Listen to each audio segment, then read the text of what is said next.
अस्सलाम वालेकुम दोस्तों, क्रिकेट की ताज़ा तरीन अपडेट हासिल करने के लिए मेरे चैनल को सब्सक्राइब कर लें। Pakistan over 40 global cricket cup का चैंपियन बन गया। कराची, पाकिस्तान ने वेस्ट इंडीज को 152 रन से शिकस्त देकर ओवर 40 ग्लोबल क्रिकेट कप का फाइनल जीत लिया।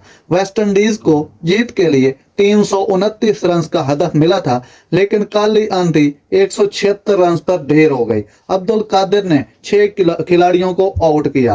कप्तान मिसबाह हक ने 93 गेंदों पर 6 चौकों और 7 छक्कों की मदद से 106 रन की इनिंग्स खेली, जबकि हसन रजा 68 और अब्दुल रजाक 38 रन बनाकर आउट हुए। ओवर 40 ग्लोबल क्रिकेट कप का फाइनल कराची के नेशनल स्टेडियम में खेला गया। नाजरीन, ये थी आज की ताज़ा तरीन खबर जो मैंने आप तक पहुंचाई। अगर मेरा वीडियो अच्छा लगा हो तो मेरे चैनल को सब्सक्राइब जरूर कीजिएगा। अल्लाह हाफिज।